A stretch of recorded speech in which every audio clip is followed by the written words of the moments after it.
Esta conferência será gravada agora. Do Instituto Autoimune. Queria agradecer aos participantes, né, e principalmente a nossa moderadora, a doutora Otília, e nossos palestrantes, as nossas duas palestrantes. Queria dizer também que esse evento de educação continuada só pode acontecer, né, graças ao nosso patrocinador de hoje, né, que a indústria farmacêutica é nossa parceira, especificamente hoje a Janssen, e o apoio do Instituto Autoimune, que é uma instituição sem fins lucrativos, né, que tem como missão gerar e espalhar o conhecimento sobre as doenças imunomediadas. Quem tiver alguma dúvida, pode enviar pelo chat, né, que está disponível, que no final das apresentações teremos uma discussão e retirada dessas dúvidas. Hoje teremos como moderadora, né, a doutora Otília, que é conhecida de todos nós aqui, mas esse evento, né, como tem abrangência nacional, a doutora Otília, ela é professora associada de reumatologia da Universidade Federal da Paraíba, chefe do Serviço de Reumatologia do Hospital Universitário Lauro Vanderlei e coordenadora geral da residência médica da UFPB.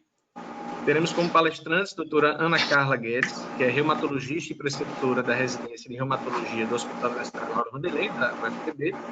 Ela é membro da Comissão de Doenças Endêmicas e Infecciosas da Sociedade Brasileira de Reumatologia, mestre em Medicina pela Santa Casa de São Paulo, doutoranda da pós-graduação em Medicina Baseada em Evidências da Universidade Federal de São Paulo, Unifesp, e também, para brilhantar nossa discussão, a doutora Cláudia Marques, né, que é professora adjunta de Reumatologia da Universidade Federal de Pernambuco, também é coordenadora do Registro Nacional de Covid-19 em pacientes com doenças reumáticas, o Reumacov Brasil. Então, doutora Ana Carla, vou lhe dar aqui para apresentar.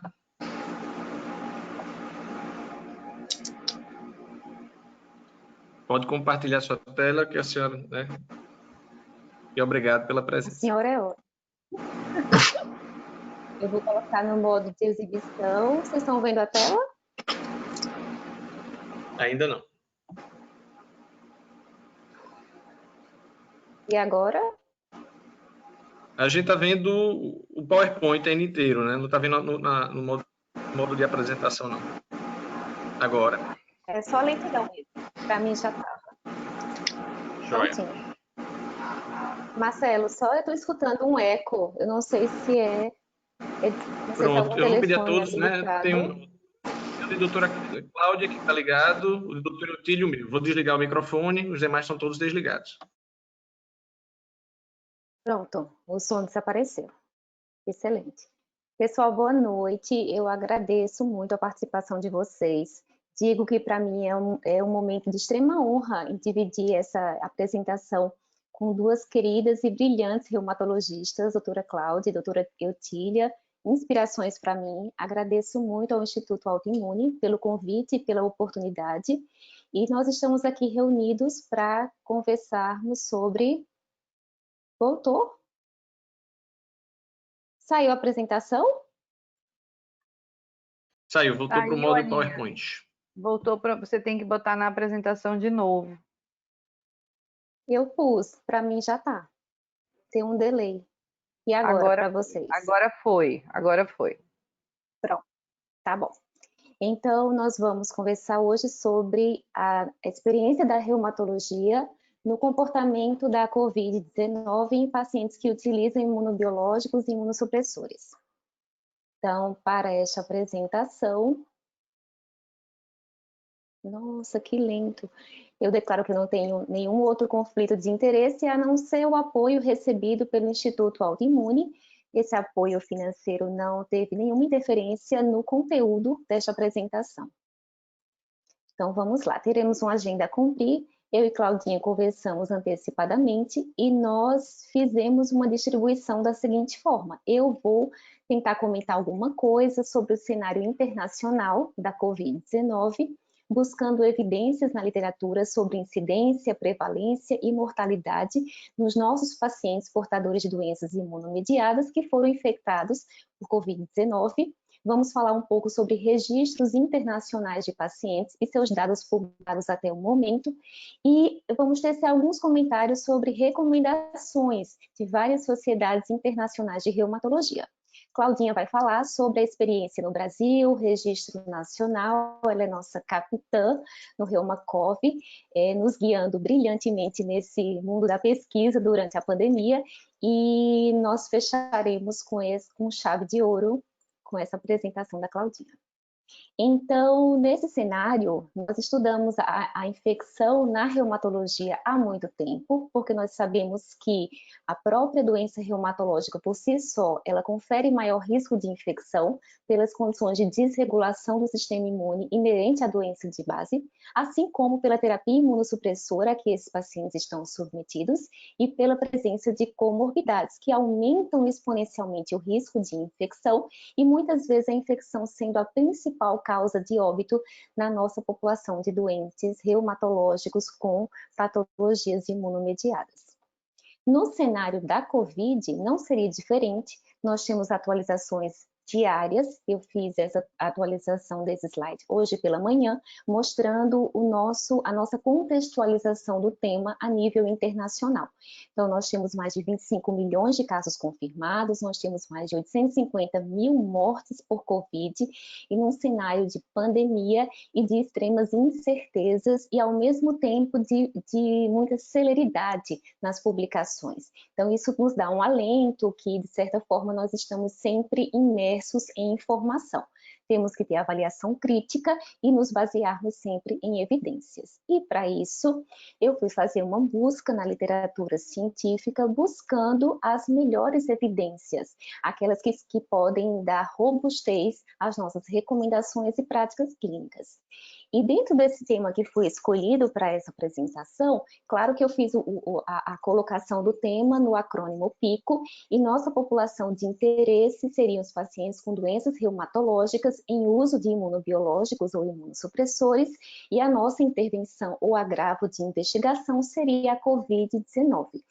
Como comparador, nós poderíamos relatar estudos comparando esses pacientes com a população geral ou com pacientes reumatológicos que não utilizam medicações imunossupressoras, e como desfechos principais a serem estudados a mortalidade, o número de hospitalização e se a doença de base reumatológica entrou ou não em atividade após a infecção por COVID, né, pelo SARS-CoV-2. Então, para realizar essa busca de alta sensibilidade, eu fui elaborando os descritores e seus sinônimos para buscar nas principais bases eletrônicas quais seriam as melhores evidências a serem reportadas que embasem a nossa prática clínica.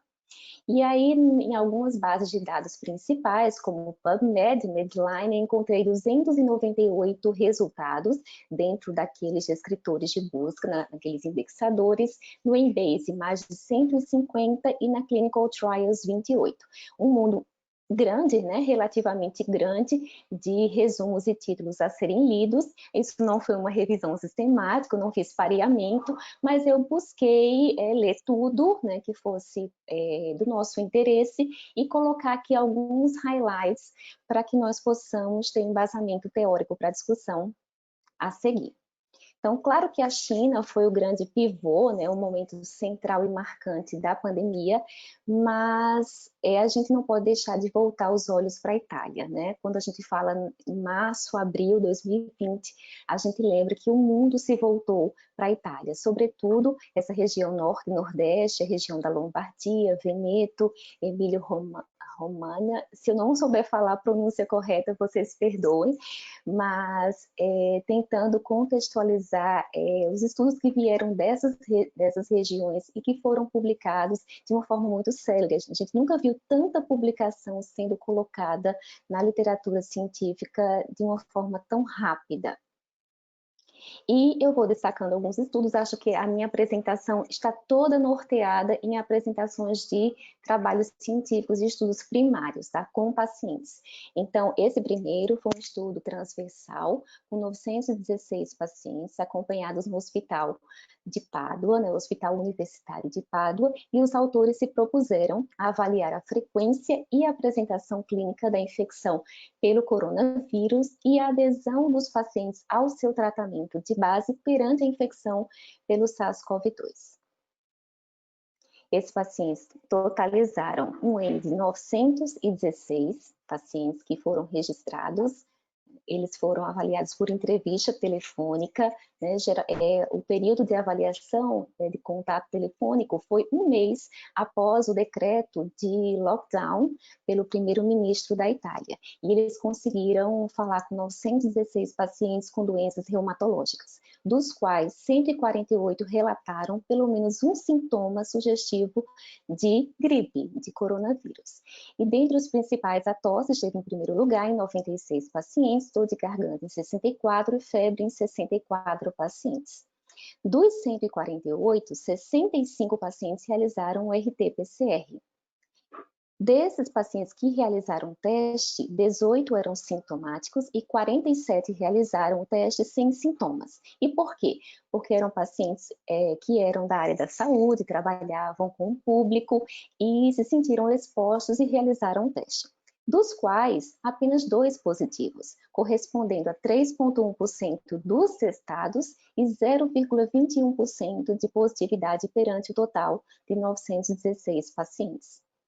Interessante destacar que mais de 95% dos pacientes mantiveram aderência ao tratamento da doença reumatológica de base e mais de 93% mantiveram as medidas de distanciamento social.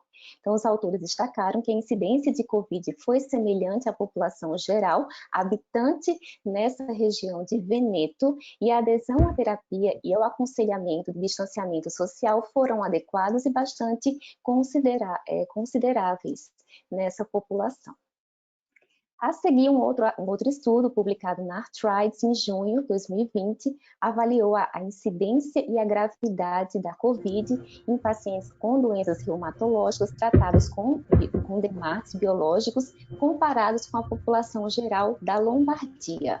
Então, foi um total de 955 pacientes, também avaliados por questionário. Esse foi interessante porque os pacientes eram contactados por telefone ou então quando eles iam ao centro de infusão para receber a sua medicação biológica, eles participavam voluntariamente do estudo. E foram 2 centros de pesquisa, uma policlínica em São Mateus, né, na região da Pávia, e uma clínica em Milão, um centro universitário de infusão de Milão. E dos 955 pacientes, a maioria tinha artrite reumatoide como diagnóstico, seguido por artrite psoriásica e espondiloartrite, uma doença de longa duração, com mais ou menos 12 a 15 anos de duração. E aqui é interessante porque essa tabela 1, a tabela demográfica e dados clínicos, né, da população estudada, eu destaquei exatamente o nosso ponto da aula, que seriam o percentual de pacientes que utilizavam DMARDs biológicos ou terapia-alvo específica. E aqui, dentre os pacientes, né, dentre os 531 pacientes com AR, 462, 48% utilizavam DMARD. Dentre eles, o mais frequente foi o anti-TNF, um número considerável com abatacept e anti-L6. Também foi mais frequente o uso do anti-TNF nas espondiloartrites, né, nesse grupo aqui. Terapia-alvo específica, um número menor de pacientes, e em torno de 20 a 25% deles utilizavam baixas doses de glicocorticoide, prednisona 5 mg. Então, dos 955 pacientes que foram interrogados, apenas 6 casos tiveram Covid confirmada e sintomática.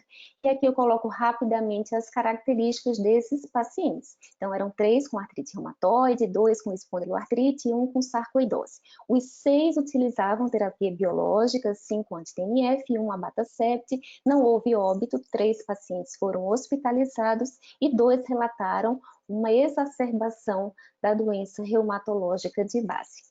E esse número de pacientes, esse percentual foi comparado com a mesma população residente na Lombardia no mesmo período de tempo, que foi de 25 de fevereiro a 10 de abril de 2020. E aí se viu que a incidência de Covid na população reumatológica teve 0,62 versus 0,66 a população geral. Não houve significância estatística e os autores concluíram que o uso de drogas biológicas ou sintéticas em pacientes reumáticos se mostrou segura durante a pandemia do Covid-19. Eu achei muito interessante a tabela 2 desse estudo, que mostrou uma alta aderência às medidas de proteção, né, de prevenção do contágio. Mais de 90% dos pacientes aderiram, eles foram obedientes e muitos deles mudaram suas atividades laborais, ou mantendo home working, ou descontinuando o trabalho, ou reduzindo carga horária trabalhada por dia. Achei bem interessante que eles demonstraram isso no questionário.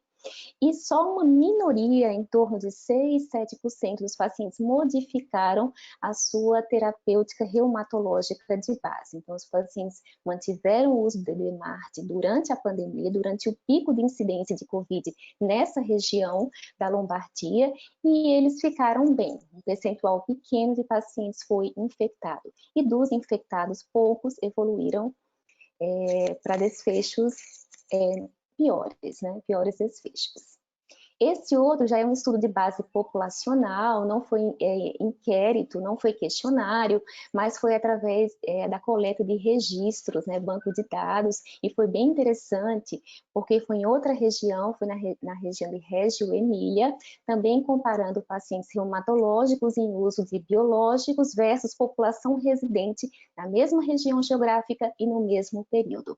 Um número muito expressivo de pacientes reumatológicos, 1.195, comparados a 531 mil, aproximadamente, pacientes, colocando aqui as drogas que os pacientes utilizavam. A mais frequente foi o anti-TNF-alfa.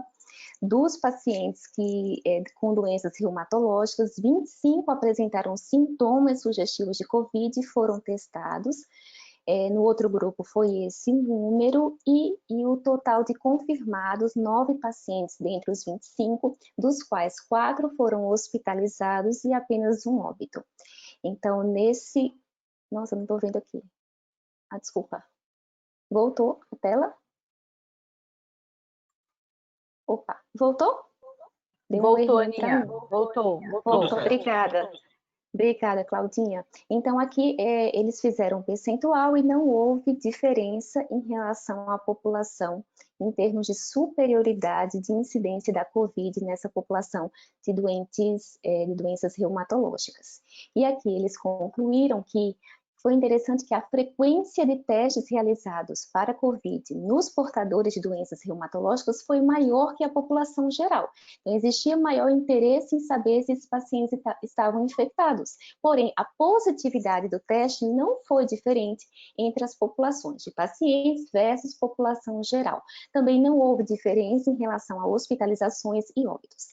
Então, eles concluíram que, a partir dos dados demonstrados, os pacientes que usavam imunossupressores não apresentaram risco aumentado de Covid grave, e até colocaram que eles podem não ter Covid grave, mas eles não têm necessariamente um efeito protetor. E aí sempre vem na discussão o embasamento para novos estudos, com casuística maior, com maior número de pacientes testados e confirmados para Covid.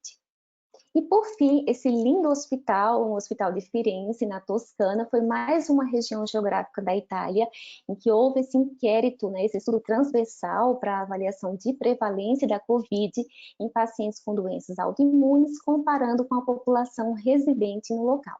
Desses foram 458 pacientes que foram também por inquérito, né, por contato telefônico, dos quais 13 pacientes relataram sintomas sugestivos suspeitos de SARS-CoV-2, e dentre esses 13, tínhamos 4 pacientes com lúpus, 1 com Sjögren, 1 com SAF, 2 com espondiloartrites, 4 com BC e 1 com febre familiar do Mediterrâneo.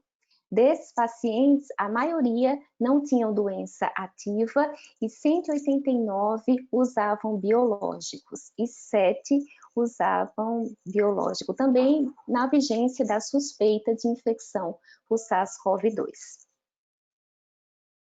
Aqui é só para mostrar a comparação com a população da Toscana e para dizer que dos 13 pacientes suspeitos, o teste foi realizado em 7 e apenas um teste positivo para Covid.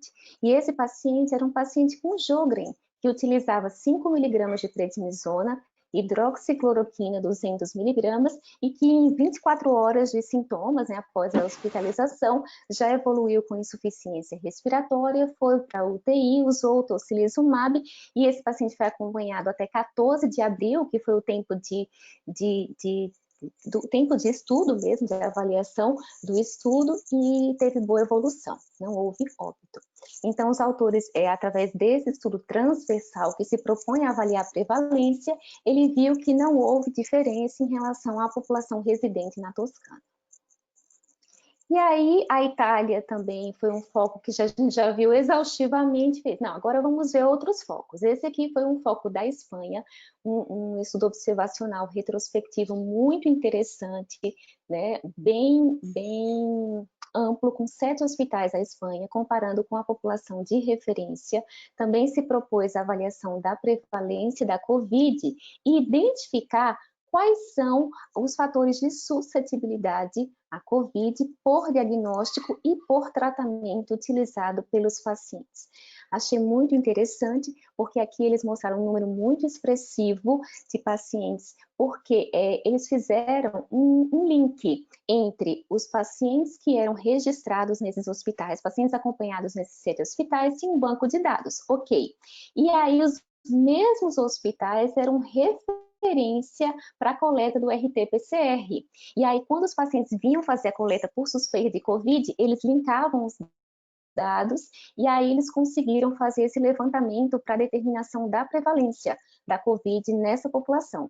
E aí, dos 26.131 pacientes com doenças reumatológicas, a gente conseguiu comparar com a população de referência e deu um cálculo de prevalência de 0,76 para a Covid. Então, essa população teve um odds ratio, um risco de 1,3 vezes maior que a população geral para ter Covid. Então, ter uma doença reumatológica implicou em maior risco para a Covid.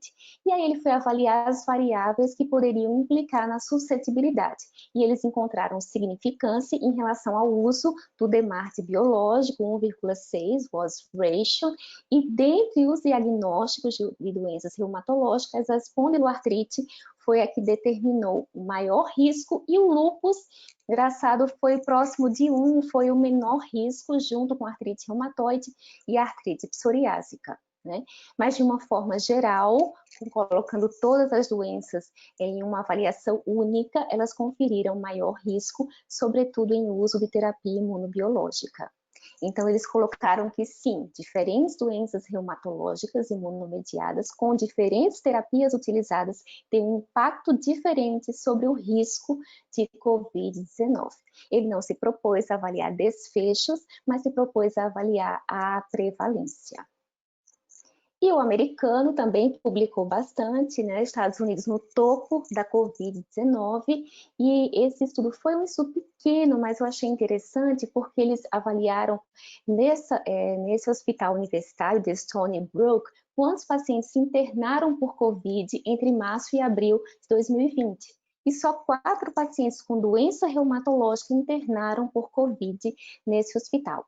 E aí 2 tiveram Covid leve, 2 Covid grave. Dos que tiveram Covid grave, 1 usava secukinumab, foi para ventilação mecânica invasiva, e 1 usava rituximab e foi para a VMI. Ambos tinham critérios para a cytokine storm, né, a tempestade de citocinas. O interessante é que eles fizeram uma revisão, uma busca da literatura em relação às publicações até o momento. Esse estudo foi publicado agora em agosto, mas eles fizeram uma revisão da literatura sobre relatos de casos e séries de casos de pacientes com doença reumática e Covid. E acharam 9 estudos com 197 pacientes e encontraram uma mortalidade nessa população, somando os 4 pacientes deles, né, deram 201 pacientes e encontraram 12 óbitos, dando uma mortalidade de 5,9%. Então, eles concluíram, claro que é um estudo pequeno, com N não expressivo, mas que parece sim que os pacientes são mais suscetíveis a infecções de uma forma geral, e COVID sendo uma delas, e que tratamento com anti-TNF de uma forma geral, mas sobretudo etanercept, além de hidroxicloroquina e tocilizumab, pareciam determinar um curso mais leve da COVID. Mas vejam os termos, pode determinar, parece determinar, nada muito assertivo ainda. O rituximab e o secukinumab parecem também parecem se relacionar com uma doença viral de curso mais grave e piores desfechos. E aí, como os números de pacientes são muito pequenos, a gente viu 6 casos, 1 caso, 4 casos, muito pequenos para a gente ter uma robustez, não é, em uma interpretação. Essa autora, a Milena Gianfrancesco, muito famosa nos registros internacionais, né? Acho que ela é uma das coordenadoras ou a principal coordenadora do Global Alliance, do Global Rheumatology Alliance, e ela é da Universidade da Califórnia, e ela fez um levantamento na literatura e publicou agora no Current Opinion sobre a epidemiologia dos pacientes com doença reumatológica infectados pelo coronavírus. E aí eles viram que pelo menos quando o estudo tivesse pelo menos 10 casos confirmados de COVID, esse estudo era elegível e entrava na tabela dela de avaliação. E aí tem estudo chinês, americano, espanhol, mais ou menos com o mesmo perfil, as mesmas doenças, a mesma terapia de base e mais ou menos semelhante em distribuição de hospitalização e unidade de terapia intensiva.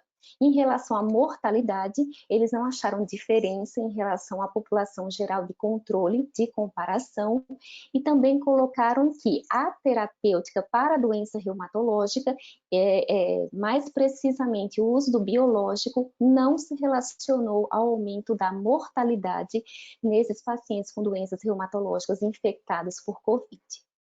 Então, estamos entrando na reta final da nossa aula e aqui eu coloquei alguns dados dos registros de pacientes. Então, eu joguei novamente na literatura, vou buscar no PubMed e vi que tem 21 resultados relacionados à Global Rheumatology Alliance. Fui no site deles também, tem várias publicações, aqui eles colocam uma tabelinha e colocam os apoiadores, a Sociedade Brasileira também entra lá e várias outras, então é bem interessante olhar, atualizar conhecimento nesse site. E aí eu selecionei, dentre essas publicações, eu tomei a liberdade de selecionar essa, achei que era muito importante essa, pelo teor que ela apresenta, com as características associadas à hospitalização por COVID na população reumatológica. A Milena Gianfrancesco está aí também. E foram 600 pacientes até o momento, né, dessa coorte, né, eles conseguiram compilar os dados dos primeiros 600 pacientes e publicaram. E aí, dos 600 pacientes, mais de 40 países envolvidos, a maioria deles na América do Norte e região da Europa.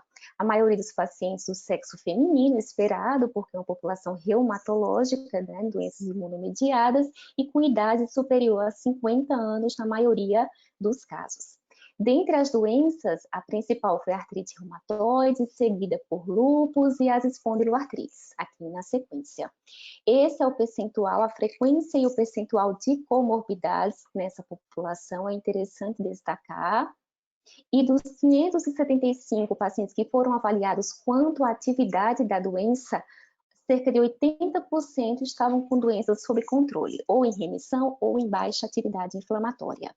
E esse era o percentual de pacientes que utilizavam drogas biológicas, 107 apenas biológicos em monoterapia e 124 em terapia combinada com DMARD.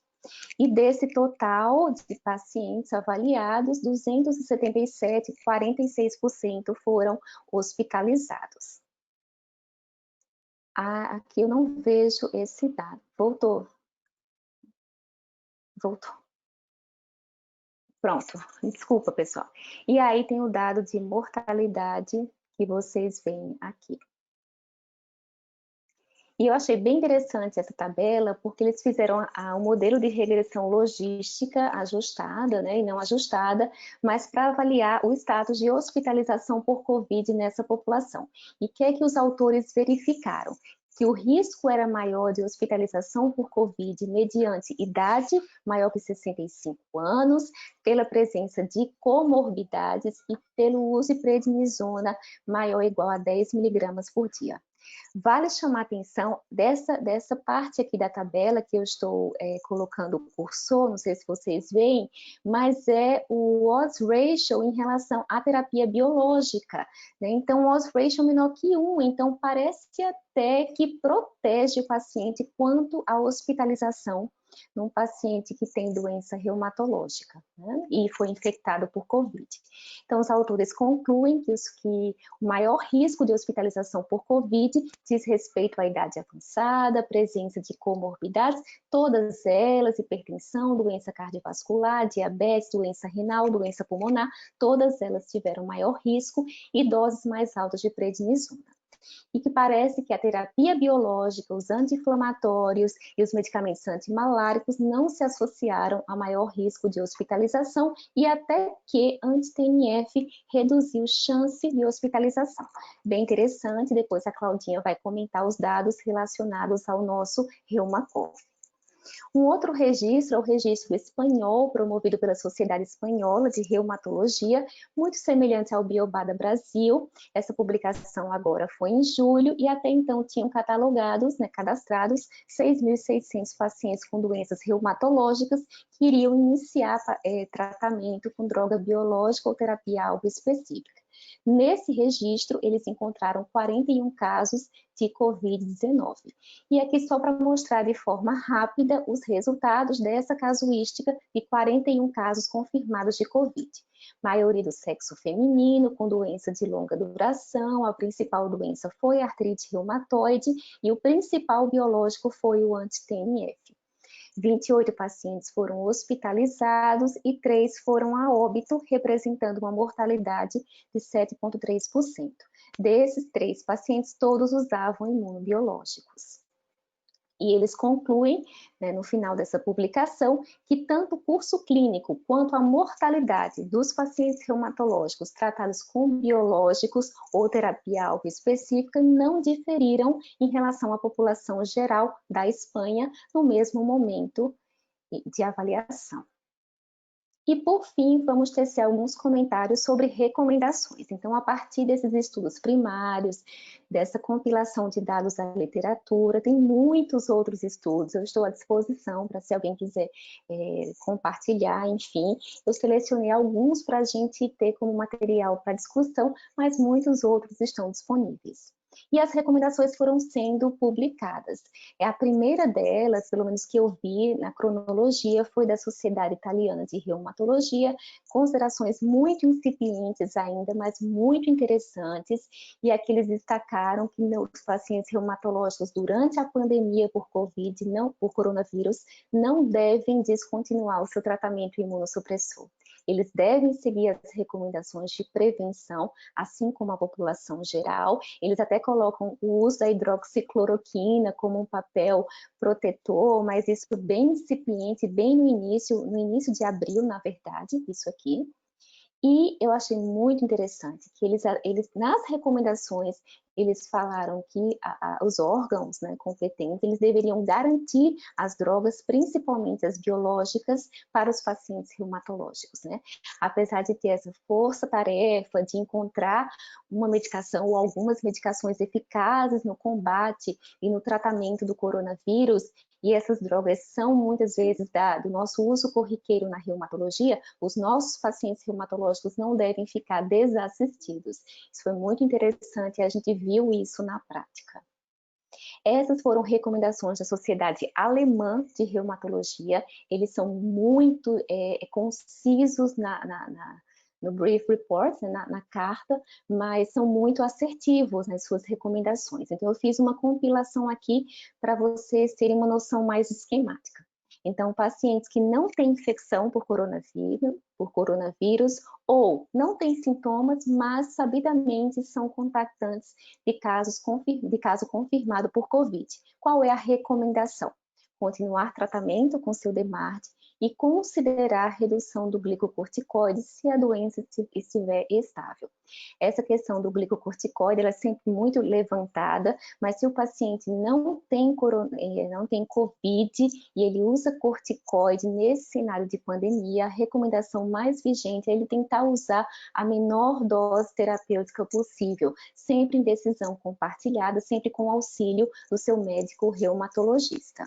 E se o paciente tem sintomas de coronavírus e é contactante de um caso confirmado de COVID, né? Ele tem sintomas, ele não sabe se ainda está infectado, mas ele tem um contactante confirmado de COVID. Então, a recomendação é que ele teste para SARS-CoV-2. Não interrompa o seu tratamento de base para a doença reumatológica se sintomas leves. Se sintomas mais graves ou febre maior que 38, aí sim ele vai conversar com o reumatologista e vai suspender a sua terapia com biológico, se ele estiver fazendo uso. E deve manter o seu corticoide durante a infecção.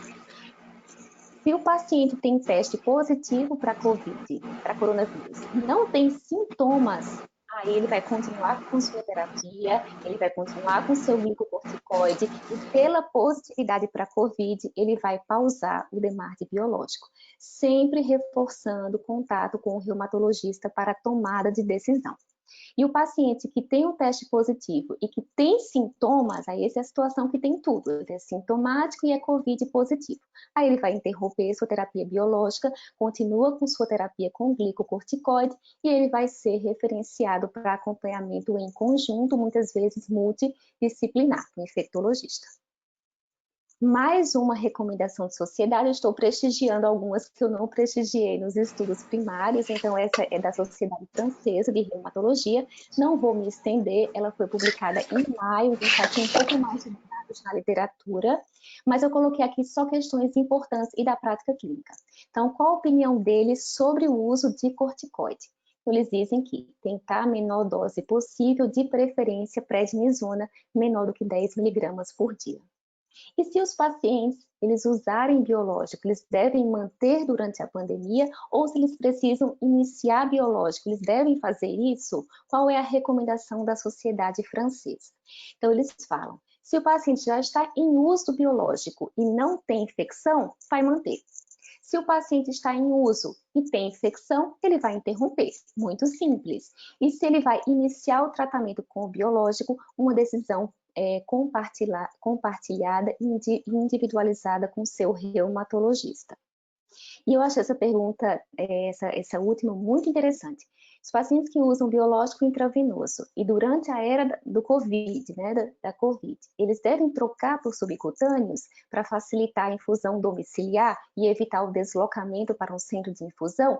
E a resposta dessa sociedade francesa, sim, isso pode ser considerado. Então, pacientes que usam tocilizumab e abatacept, eles podem tentar trocar, se for uma decisão conjunta com o seu médico, pela forma subcutânea para administração em casa, mantendo mais rigorosas ainda as medidas de distanciamento social.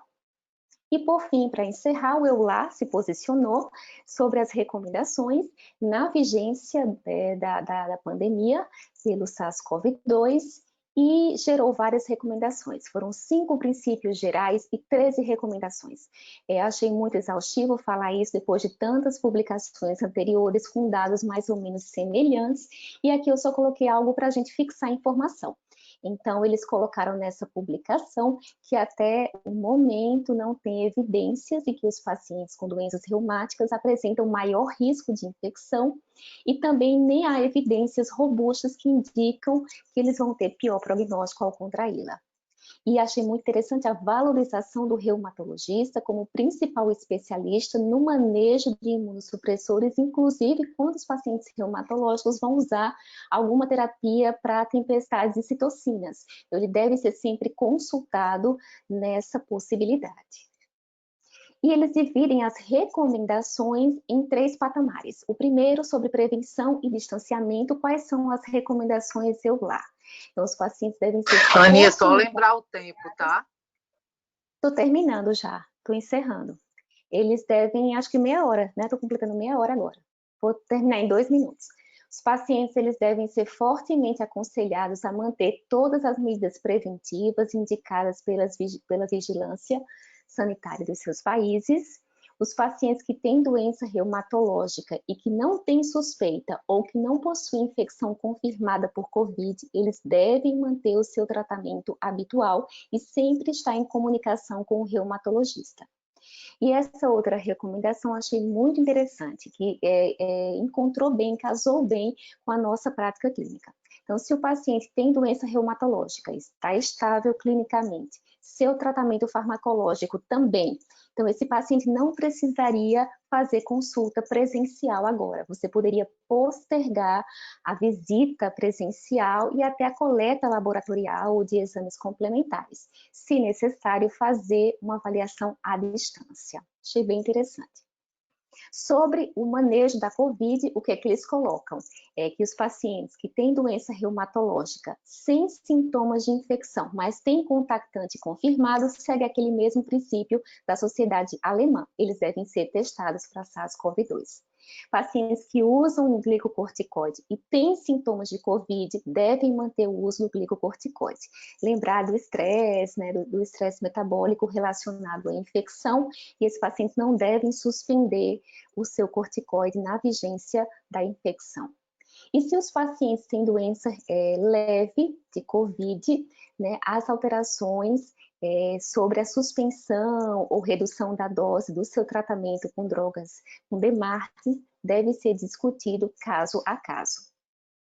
E, por fim, claro que eu não poderia deixar de falar que o EULA, ele estabelece recomendações sobre a prevenção de outras infecções. Então, na vigência de uma pandemia, manter o cartão vacinal atualizado com foco para a vacina pneumocócica e influenza, seguindo as recomendações de cada sociedade local. E os pacientes que têm doenças como lúpus ou vasculite, em uso de ciclofosfamida, eles devem considerar a possibilidade de profilaxia para pneumocistose.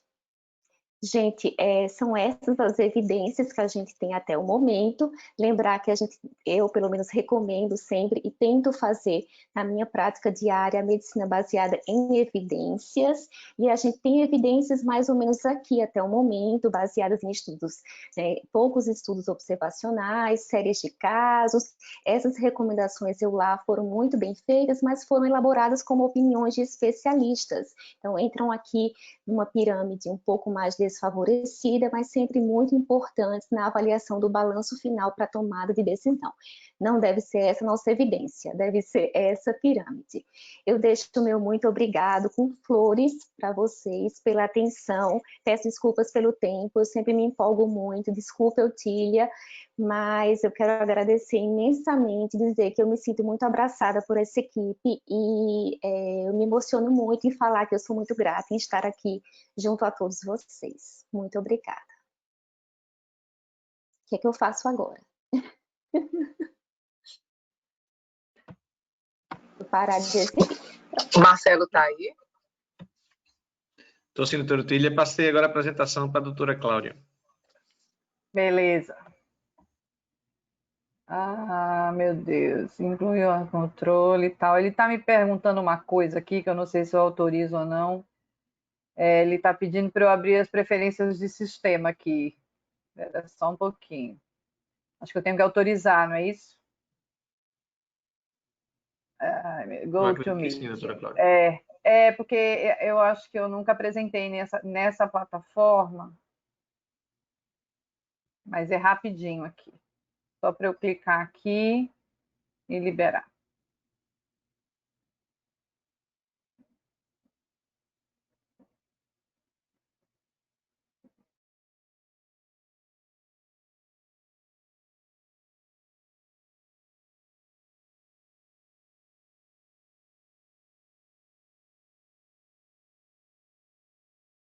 Não se desespere, eu estou de volta.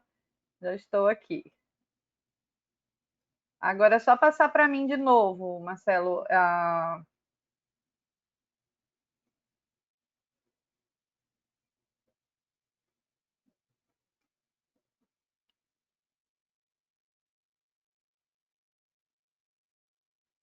Oi, doutora Cláudia. Oi. Não está funcionando, não. Tem alguma sugestão? Onde tem microfone e câmera, tem um botão de tela. A senhora aperta compartilhar a tela. Está Não, aparecendo não, assim. eu sei. É que, na verdade, ele não está permitindo que eu faça isso. Deixa eu ver se agora vai. Agora.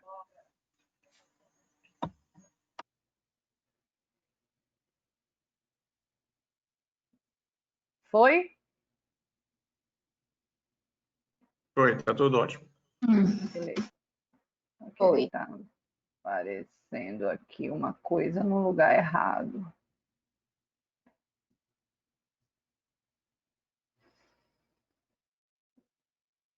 Agora.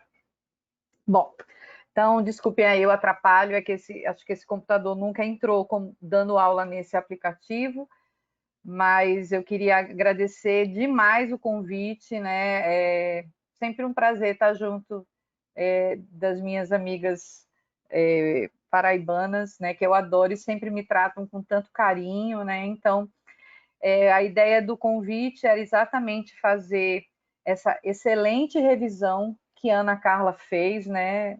Toda embasada em evidências, e eu apresentar um pouco dos resultados preliminares, né, do nosso registro. Como o Marcelo falou no começo, eu estou como coordenadora do Registro Brasileiro de Covid em Doenças Reumáticas, que é o Reumacov, e a gente ainda está em fase de coleta, não terminou, mas temos alguns dados para apresentar, que vai um pouco reforçar o que a Ana Carla apresentou.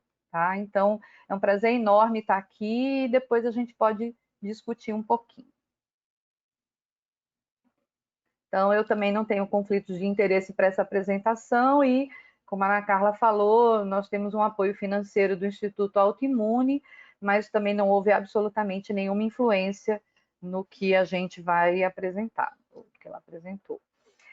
O Reumacov e o estudo Mário Pinotti 2, que é um outro estudo da Sociedade Brasileira de Reumatologia, tem apoio da própria sociedade, dos fundos de apoio à pesquisa, e o Reumacov, particularmente, tem um apoio do CNPq, né? Nós temos uma verba do CNPq na chamada que teve exclusiva para a Covid. Bom, então, só fazendo uma introdução, né, não é novidade para ninguém em relação aos números da epidemia de Covid-19 no Brasil, né, os números são absolutamente incríveis e eu acho essa imagem, principalmente essa aqui da esquerda, mostrando que existe Covid-19 em todo o território nacional, né, e quando a gente vem para a imagem da direita, a quantidade de bolinhas, né, que a gente vê principalmente mais no litoral, mas também pegando o interior, a Amazônia, tal. Então, é um problema imenso no Brasil, né? São muitos casos, como a gente vem acompanhando, né? Então, essas curvas aqui não deixam a gente mentir. Desde o dia 26 de fevereiro, quando teve o primeiro caso confirmado, até 26 de agosto, que quando eu fiz esse levantamento, provavelmente hoje isso ainda está maior, né? Mas aí um número de casos expressivo. E o número de óbitos, né, desde o primeiro óbito, em 17 de março até 26 de agosto, aí 117 mil óbitos, hoje isso está acima de 120 mil, então tivemos um problema, estamos tendo, na verdade, no Brasil, né? E aí, diante dessa grande problemática, né, de saúde pública no Brasil, veio a problemática de pacientes com doença reumática e Covid-19. Né? Então, como é que a gente deveria se comportar? Então, estávamos diante de uma pandemia, e aí qual seria a evolução desse paciente com doença reumática em relação à sua imunossupressão, em relação ao uso de biológico, a questão da atividade de doença e como nós deveríamos manejar esses pacientes, né? E aí começaram a aparecer os primeiros trabalhos, né, lá atrás ainda, olha, isso aqui é do dia 11 de março, então bem no comecinho, né? Então, se os nossos pacientes teriam maior risco de Covid-19, e aí nesse momento, né, não havia nenhuma evidência, né, de que havia um risco maior. A Ana Carla já mostrou trabalhos até mais recentes comprovando isso, mas isso foi lá atrás, onde a gente ainda não sabia o que fazer com os nossos pacientes. E aí começaram a aparecer os primeiros trabalhos, e vejam que esse daqui foi publicado com uma série de 4 pacientes, né? 4 pacientes confirmados de Covid, outros 4 com sugestivo e tal, e eles, baseado nesta evidência, né, deste momento, também colocaram que não havia um risco maior, evitando até retirada injustificada de tratamento, né? O que poderia, inclusive, aumentar o risco de recidivas e até do paciente entrar em atividade de doença. E a Sociedade Brasileira se posicionou, né, como a Ana Carla também já falou, então essa foi a nossa recomendação, e era exatamente baseado nesses dados em que não havia necessidade, se o paciente estivesse fora de atividade, você poderia até retirar o medicamento, mas se ele estivesse em atividade, era manter o tratamento até para evitar que a doença dele piorasse, né? E aí, quando a gente vai para essa questão do manejo dos pacientes com doença reumática e Covid-19, eu tenho que levar em consideração principalmente esses 3 fatores, né? A imunossupressão, a atividade de doença e a vulnerabilidade do próprio paciente. Então, a extensão e o nível da imunossupressão, a combinação desses imunossupressores, né?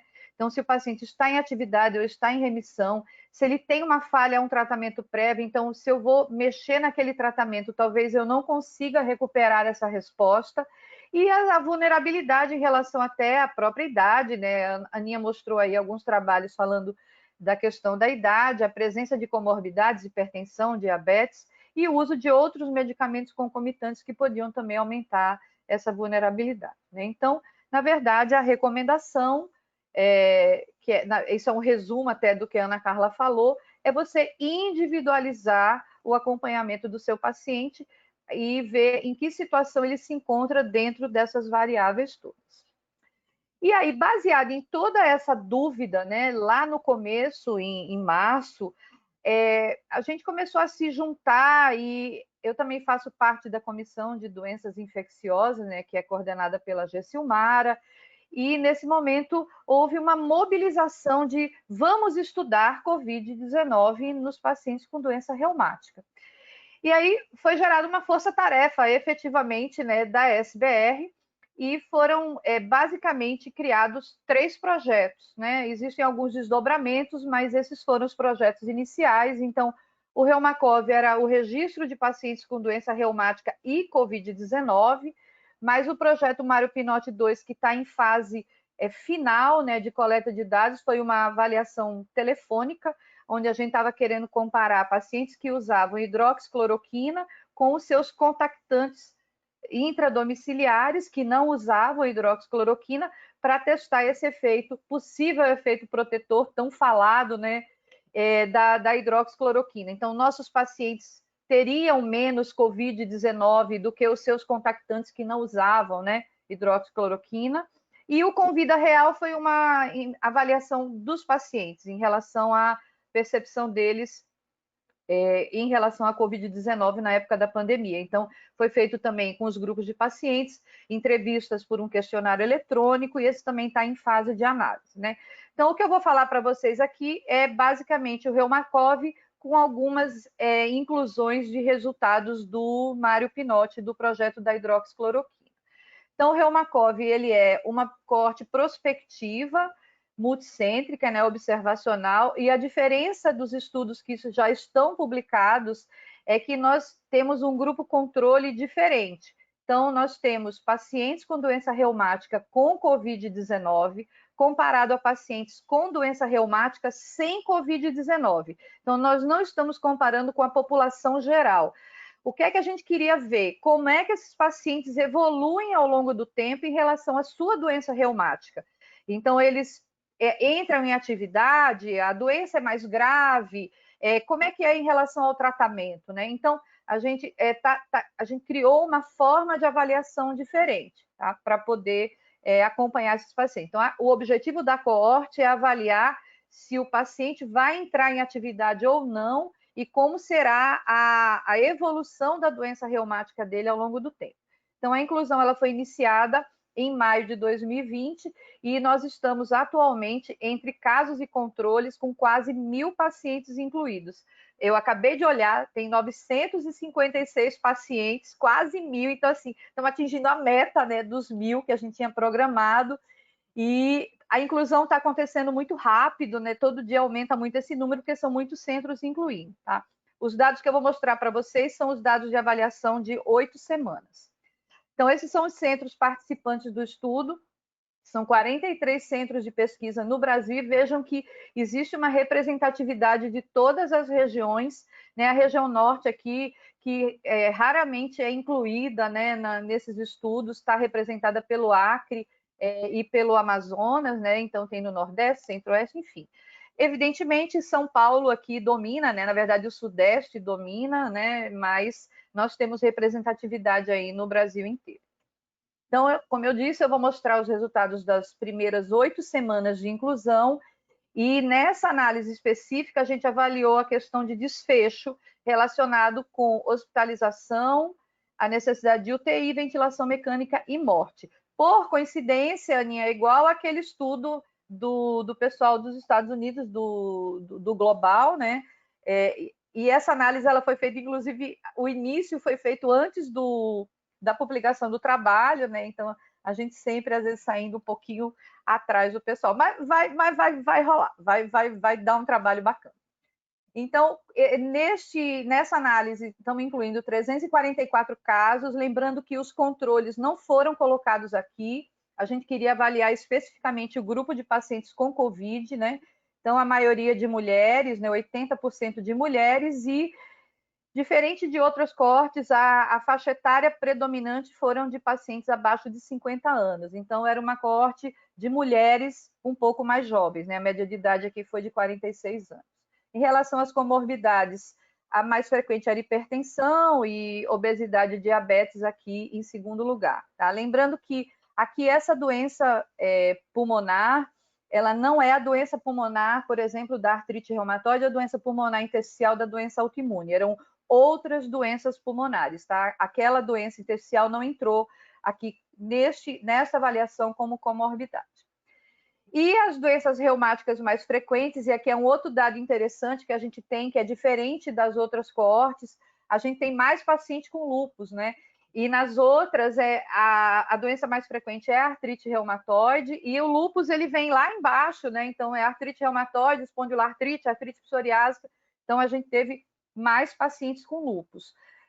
Talvez um viés de inclusão, porque são centros universitários participantes, né? Centros de referência, e os pacientes chegam para o seu médico, né? Para o investigador, avisando que tem a Covid. Então, isso pode ser um viés, inclusive, de inclusão. Não que as pacientes com lúpus tenham mais Covid do que em outros lugares, tá? Bom, em relação ao tratamento da doença reumática, aqui é semelhante aos outros dados, né? Então, a maioria, na verdade, não a maioria, mas o que era mais frequentemente utilizado era hidroxicloroquina e corticoide, refletindo a maior frequência de paciente com lúpus, né? Anti-TNF e metotrexate, e aqui um percentual pequeno, mas eu vou mostrar porque isso vai fazer diferença na minha análise lá na frente, de pulsoterapia de metil e de ciclofosfamida. Tá? Então, nós tínhamos pacientes aí com um grau de imunossupressão um pouco maior. E aqui é um outro dado diferente também interessante, 74% dos pacientes referiram ter retirado o tratamento, não por indicação médica, mas por medo, né? Então, eles, durante o momento da Covid, eles suspenderam o tratamento reumatológico, tá? E o metotrexate foi 38% e o anti-TNF em 44% dos pacientes.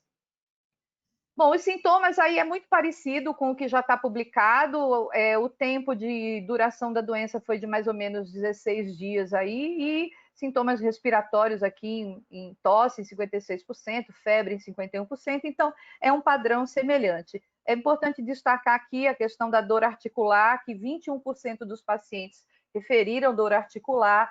Eu não tenho ainda análise do aparecimento de artrite, porque isso está na análise de um segundo momento, tá? Mas tem relato aí de paciente fazendo artrite pós-Covid, né? E talvez seja um gatilho, como a gente viu em outros quadros virais, como chikungunya, por exemplo. E 255 pacientes desses 344 tinham confirmação laboratorial, ou por PCR, ou por sorologia, tá? Por PCR foi aí quase 70% dos pacientes. Então, a gente vai, eu vou mostrar a análise, e nas análises dos modelos, né, de predição, a gente incluiu apenas os pacientes confirmados por laboratório e não aqueles que tinham suspeita clínica. Então, aqui os dados em relação a um paciente que necessitou de ir ao hospital, tá? Então, foram 160 pacientes dos 344. E desses, 72 foram hospitalizados. Vejam que o número é muito parecido com o que a Aninha mostrou, que eu acho que foi 45% também de hospitalizados no último trabalho aí do pessoal do Global, né? E desses hospitalizados, 28 morreram, né? Isso dá 17,5%. É a taxa de letalidade dentre os que foram ao hospital. Eu vou mostrar daqui a pouco, ela cai um pouquinho dentro do grupo geral, tá? E 31% foram para a UTI. Com relação ao tratamento da Covid, quase 50% tomou azitromicina, né? E tinha paciente aí também que usou heparina, a hidroxicloroquina em 20%, e corticoide oral e pulso de corticoide também foi feito como tratamento da Covid, e não, esses daí não são dados da doença, e sim do tratamento da Covid. E não sei se vocês viram, acabou de ser publicado hoje o novo trabalho da coalizão Covid-19 do pessoal de São Paulo, da Pneumo e tal, mostrando o benefício do uso da dexametasona, semelhante àquele outro trabalho prévio no tratamento da Covid, né? Eu gosto mais de metilprednisolona e acho que vai bem também. Bom, a taxa de letalidade, né? A gente publicou, com 4 semanas, a gente publicou uma carta no Annals, né, que é esse daqui, mostrando uma taxa de letalidade aí de 9,2%. Na época, nós tínhamos 130 pacientes. Com 8 semanas, que são esses 28 que faleceram, né, nessa avaliação, ela vai para 8,4%.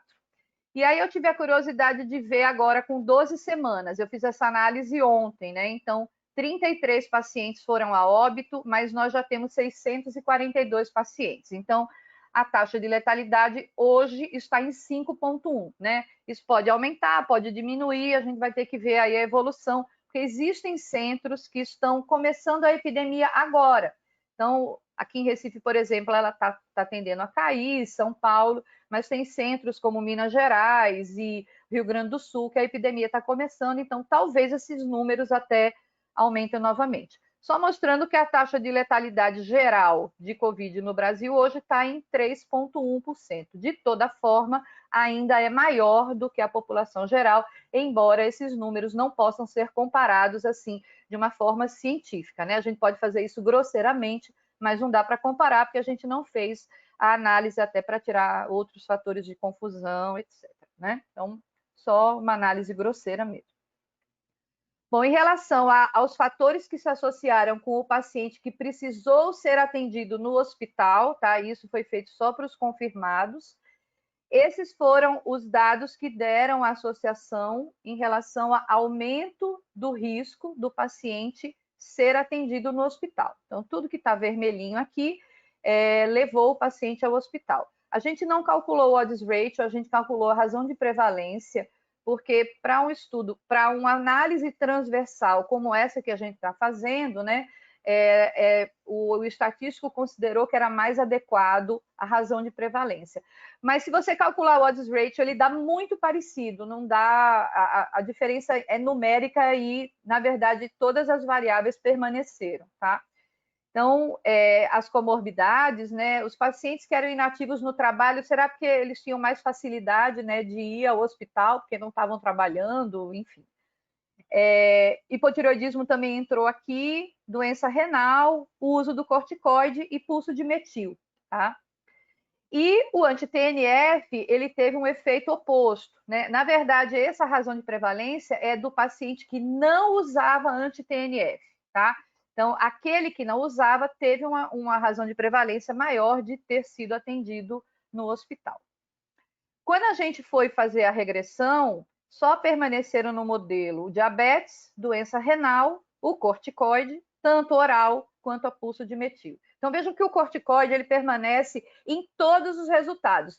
As outras variáveis elas vão mudando, né? Uma comorbidade aqui, outra ali, vê que a hipertensão saiu do nosso modelo e tal, mas o corticoide ele está sempre lá como um fator que aumenta o risco e piora a doença, né? Piora a Covid-19 nos que usam cronicamente. E esse foi a curva ROC para ver sensibilidade e especificidade desse modelo. Não foi assim uma Brastemp, né? Deu aí uma área sob a curva de 0,66, mas é o que a gente tinha, tá? Então, talvez ainda não seja o melhor modelo e precisamos ainda aumentar a amostra e avaliar outros fatores. Bom, em relação aí aos que foram internados, foram para a UTI e morreram, esses foram os fatores que se associaram, tá? Então, para o internamento, os mais velhos, os que usavam corticóide oral, que faziam pulso de metil, e o anti-TNF aí de novo. Quem não usava anti-TNF internou mais e foi mais para a UTI, tá? Não deu proteção, por exemplo, para óbito, mas deu para essas duas situações, né? Então, a gente imagina que esses pacientes eram os mais graves e o anti-TNF deu esse efeito, possível efeito protetor. E para a UTI também, o corticoide oral e a pulso de metil, e aqui entrou a pulso de ciclofosfamida, né, que deu aí também uma razão de prevalência. Os números são iguais, isso não é erro, copia e cola, é porque os números de pacientes que usavam metil e ciclofosfamida são exatamente o mesmo. Então, a gente imagina que eram pacientes com lúpus e que estavam pulsando, né, e que estavam dentro desse percentual de pacientes, tá? Por isso que eles são iguais. Em relação ao óbito, teve associação com a pulso de metil e com a pulso de ciclofosfamida. A gente até tentou fazer um modelo aqui de predição, mas os modelos não ficaram bons porque o número de variáveis era pequeno, então a gente achou melhor não colocar, tá? Bom, aqui corroborando esse dado, né, que o pessoal do Carlos Brito publicou aí como uma carta no Annals também, um pouquinho antes, né, ele publicou aqui o relato de caso de 3 pacientes que usavam anti-TNF e que exatamente comentando esse possível efeito protetor e nesses pacientes aí que usavam anti-TNF que não tiveram uma doença mais grave, né? Então, agora com uma estatística assim até mais palpável, né? A gente consegue mostrar isso, mas eles já fizeram essa previsão aí um pouquinho antes. Esses são os 2 modelos que eu falei, que eu achei até que eu tinha tirado, mas é o modelo preditor do internamento e o modelo preditor de admissão na UTI. Então, assim, as variáveis meio que permanecem as mesmas, então não foi um bom modelo para a gente definir quem iria ou não para o internamento ou para a UTI, tá? Mas vejam que corticoide permanece aqui, tanto oral quanto metil.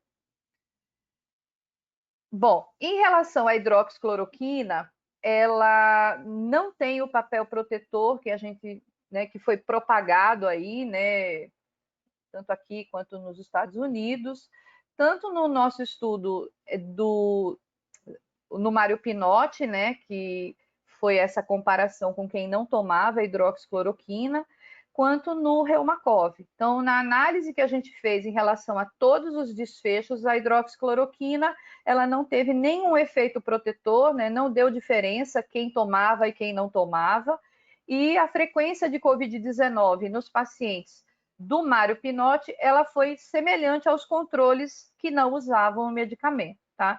Então, realmente não houve, a gente não conseguiu demonstrar esse efeito. Salientando que no Mário Pinotti foram incluídos quase 10 mil pacientes, foram 5 mil e poucos pacientes casos e 4 mil e poucos controles, né? Então, é uma amostra considerável e esse efeito protetor não apareceu.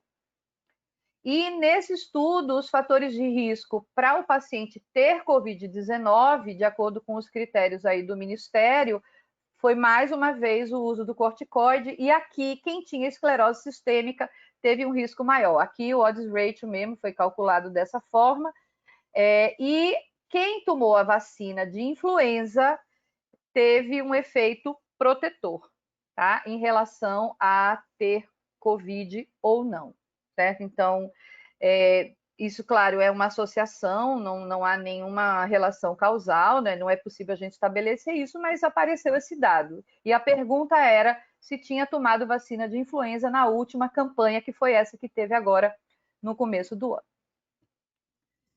Então, para encerrar, a gente ainda tem muitas questões não respondidas, né? O estudo está em andamento, nós teremos vários desdobramentos, inclusive especificamente para cada doença, existe uma avaliação reumática exclusiva para cada doença, né?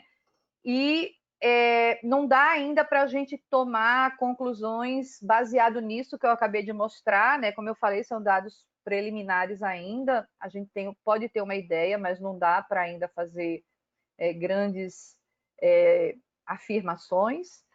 Parece que fatores de risco realmente são as comorbidades, né? Eu coloquei a hipertensão aqui porque ela aparece no meu modelo da bivariada, mas depois ela desapareceu, diabetes, uso de corticoide, tanto oral quanto pulsoterapia e da ciclofosfamida, que teve associação com os óbitos, né? A esclerose sistêmica, que todo mundo imaginava que seria a doença que seria mais afetada pelo comprometimento pulmonar, apareceu aí no Mário Pinotti. E a questão do anti-TNF, né? Se realmente haveria esse papel protetor das formas mais graves. Um detalhe interessante é que a gente pegou o pool de pacientes que usavam biológico e quando fizemos a análise, a diferença continuou aparecendo. Quem tomava biológico e quem não tomava. E aí a gente separou anti-TNF e não anti-TNF. Então, as outras classes de biológico. E aí a diferença para o anti-TNF permaneceu e para os biológicos, os outros, ela desapareceu. Então, mostrando que o que deu o efeito protetor, possível efeito protetor, foi o anti-TNF e não o uso do biológico de uma maneira geral, tá? E a outra questão que eu acho que é muito importante também, que ainda não está respondida e nenhum estudo avaliou isso ainda, é a questão da atividade de doença. Se os pacientes vão ter outras manifestações reumáticas, se eles vão piorar da sua doença reumática em relação ao basal, se vai ser necessário troca de tratamento, enfim, eu acho que essa vai ser uma questão ainda bastante importante que vai aparecer como resultado do Reumacov, tá? Bom, eu queria encerrar agradecendo, né? Primeiro, a Sociedade Brasileira de Reumato, que comprou a ideia desde o início e vem ajudando a gente, inclusive financeiramente, com apoio, né? E o apoio do presidente atual, Dr. Provenza, super estimulando a gente a continuar. A todos os investigadores, né, que estão participando, o pessoal aí de João Pessoa, a Eutília, Ana Carla, que está participando. Eu não estou vendo a lista de pessoas que está na sala, mas eu sei que tem o pessoal daqui de Recife também, o Henrique está aí, a Rafaela está aí.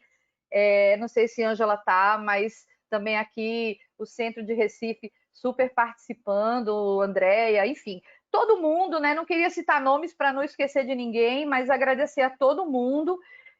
Os estudantes voluntários, principalmente no Mário Pinotti, vocês imaginam o que é incluir em 8 semanas quase 10 mil pacientes, então foi um trabalho hercúleo desses meninos que ficaram ligando para os pacientes e para os próprios pacientes, né, que participaram.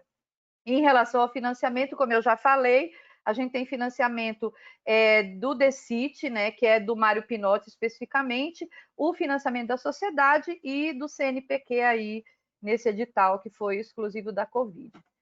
Esse é o nosso time gestor, né, que conduz, né, todos esses estudos e que a gente vem trabalhando arduamente, né, são várias reuniões aí para tomar as decisões e aí também deixo o agradecimento. Eu sempre falo isso, na verdade a coordenação veio para Recife por uma obra do acaso, tá? Então a gente trabalha muito junto, todas as decisões são tomadas de forma conjunta, então aqui o agradecimento a todo o grupo, tá? Então é isso. Obrigada a todos e, mais uma vez, obrigada ao Instituto Autoimune, a Eutília, a Ana Carla, e aí pelo carinho e pela atenção de vocês.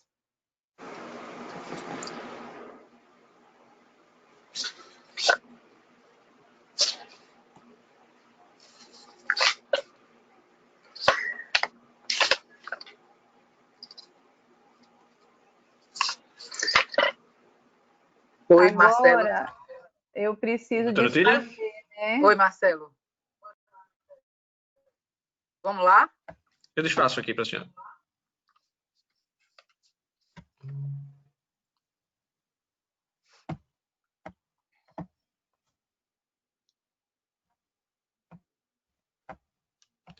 Pode começar, Trutilha. Então, vocês estão me ouvindo? Sim. Boa noite a todos. Eu agradeço muito estar aqui hoje como moderadora desse evento, um evento riquíssimo, nos quais Ana Carla e Cláudia se esforçaram e trouxeram o que há de mais novo, uma revisão maravilhosa, e Cláudia lançando os números, né, do nosso Reumacorv. Então, foi um evento muito feliz mesmo, né? Eu fico muito honrada de estar hoje aqui. Mas eu queria fazer só alguns comentários. Eu achei que foi muito instigante, né, essa conversa toda e o que Cláudia arrematou no final. Então, eu vou falar algumas coisas e aí vocês podem ficar comentando, tanto a Aninha como Cláudia se sintam à vontade, tá? Então, voltei. Eu fui excluída da reunião. Eu voltei. Coisas que acontecem. Tá aí agora? Estou aqui, agora Deve ter eu sido eu voltei. sem querer, doutora Cláudia. Desculpa, Foi, tem que parar o compartilhamento, acho que eu excluí a senhora. Foi, de repente apareceu assim, Perdão. você foi excluída da reunião. Eu disse, ok. Acabou, tchau. Tchau, Deixa vou eu... Então, Minha culpa, eu perdão. estava só comentando aqui, Cláudia, que eu vou fazer alguns comentários que vocês duas vão ficar bem à vontade para discutir, tá certo? E que foi uma honra para mim estar aqui hoje, porque realmente vocês trouxeram coisas, dados bem trabalhados, bem revisados e coisas bem novas mesmo, que para a gente é um privilégio estar aqui ouvindo.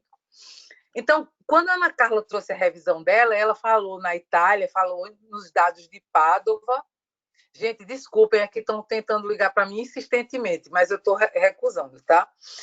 E eu estou no telefone, infelizmente, porque eu estou sem net. Ela falou dos dados de Pádua, e ela disse que as pessoas desse estudo elas tinham um pouco mais de sintomas de Covid, mas eu acho que eles não citaram a possibilidade, por exemplo, de estar no inverno naquela época e de que você teria co-infecção com outros vírus respiratórios, como influenza, rinovírus, que podiam estar ocasionando essa confusão, já que não houve muito teste nesse grupo, tá certo? Isso é uma coisa que a gente precisava conversar. Com relação ao estudo da Lombardia e do estudo do Rédio, o que a gente viu? Que existiria uma segurança em pacientes que usavam drogas biológicas, mas eles não foram tão categóricos como Carlos Brito e Cláudia no Reumacorv em identificarem o anti-TNF como uma droga. A minha colocação é, será que a droga é anti-TNF porque ela é mais usada do que as outras classes? A gente poderia, essa interrogação precisaria de um estudo mais aprofundado, com um N grande, com todas as classes de biológicos bem representadas, para que a gente tivesse um pouco mais de certeza contra esse efeito protetor. Obviamente que essa fala que eu vou falar agora é uma fala que não tem nenhum embasamento, como diz Ana Carla, de evidência, mas é um embasamento do que a gente tem visto, e eu tenho certeza que essa doença que é desencadeada pelo coronavírus é uma doença autoimune, tá? A gente não tem muita dúvida, é uma tempestade de citocinas. Então, assim, a gente está presenciando agora, no pós-Covid, muitas coisas que a gente vai começar a ver, de artrite, de vasculites, enfim, que já tem acontecido, e isso é também uma outra parte para a gente fazer um estudo bem interessante. Eu acho que esse estudo pós-Covid é um estudo interessante. Bom, mas continuando. No grupo da Espanha, a Ana Carla colocou que o lúpus tinha menos risco, e isso ficou uma... Por que lúpus tem menor risco? Porque eles são menos no grupo da Espanha? Né? É uma pergunta que a gente precisa. Por que nesse grupo o lúpus teve menor risco de adoecer? Né? É uma questão. No estudo dos Estados Unidos, o poder de afirmação é muito fraco, porque eles só tinham 201 pacientes, né, naquele primeiro estudo. Não o estudo Global Alliance, mas o primeiro. E o que não que no próximo estudo que ela citou, que é o registro global, né, você viu de novo, né, que não existia um risco de ter pior doença, porque você tinha uma doença autoimune, e a mortalidade também, ela não tinha um risco tão alto, tá certo? Então, essas são as considerações dos estudos de Ana Carla, e eu já vou passar para o de Cláudia, e depois vocês fazem as considerações que vocês acharem interessantes. Por que tem mais lúpus, hein? Eu sempre achei estranhíssimo isso. Na UFPB, o ambulatório de lúpus é lotado. O ambulatório de artrite reumatoide é lotado, mas no de lúpus a gente tem 2 dias.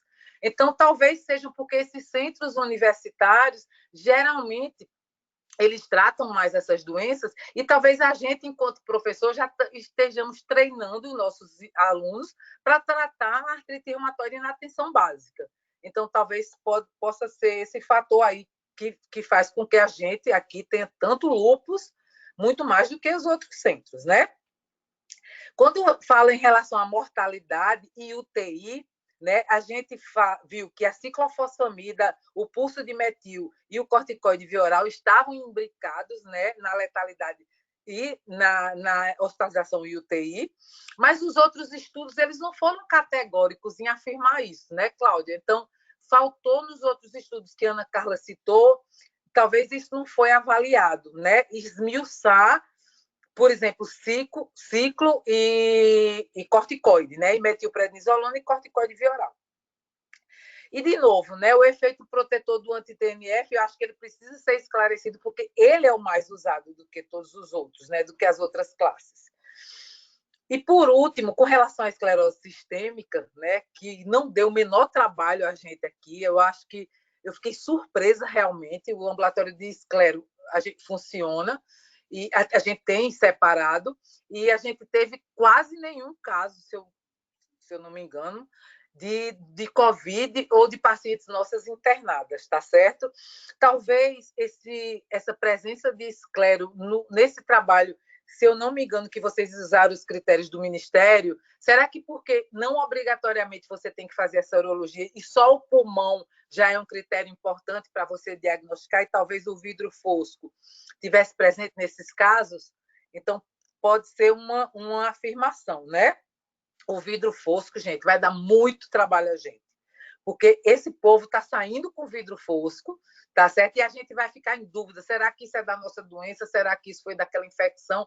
Enfim, e mais ainda, os casos que provavelmente vão desenvolver uma autoimunidade pós-infecção, a gente vai ter essa dúvida, tá certo? Desse aspecto. Obviamente que mais periférico, os nossos casos são mais periféricos, tem aquelas diferenças, mas no dia a dia é muito parecido.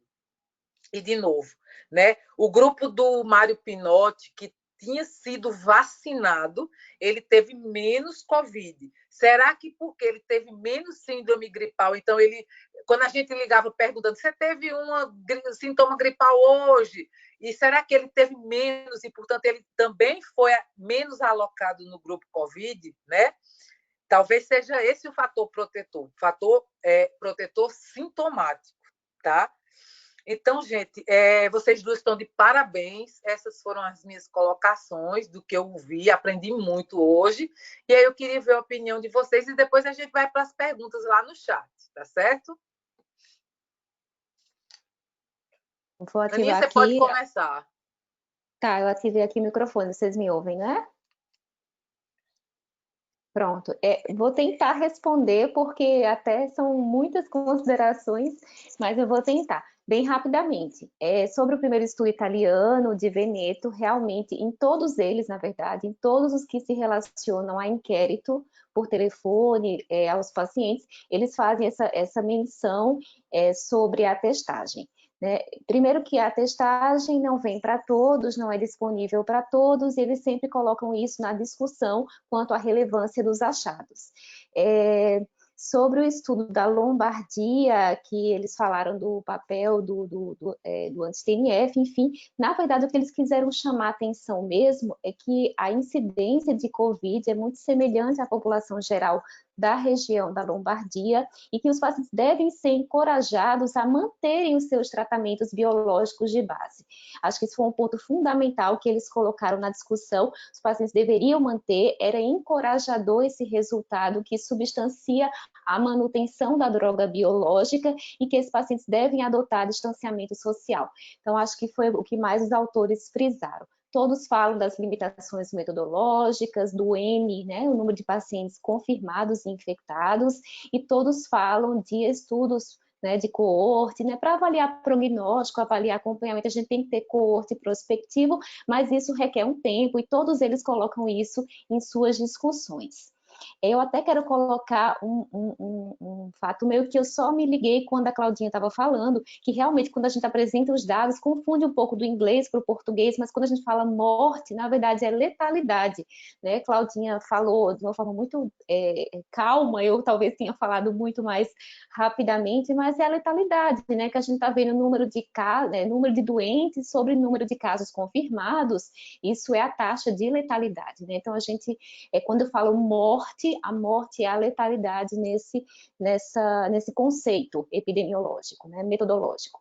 Sobre o estudo da Espanha, Eutília, em que eles verificaram que o odds ratio lá para lúpus foi menor que 1, foi 0,9, e aí parecia que a Covid tinha menor prevalência nessa população, eles fizeram até uma consideração, um parágrafo sobre isso, eles fizeram uma análise ajustada em relação ao uso de corticoide e imunossupressor nessa população, e eles mantiveram o mesmo valor, né, do risco de Covid. E aí eles interrogam, né? Será que o antimalárico tem um papel protetor? Mas aquela história, eles também falam das limitações do estudo, e teve outro ponto que eles avaliaram a Covid hospitalar. Esse grupo da Espanha avaliou aqueles pacientes que internaram por Covid. Então, será que os pacientes com lúpus que tiveram Covid não internaram? Como é que eles estariam sendo conduzidos? Então, esse estudo não contemplou esse dado, tá? Então, isso até prejudica, logicamente, o cálculo de prevalência, de letalidade, a gente não tem esses dados de uma forma tão robusta. O que mais, Eutília? Esqueci alguma coisa? Acho que foi isso que você pediu para que eu comentasse. Obrigada pela oportunidade de falar mais um pouco a respeito.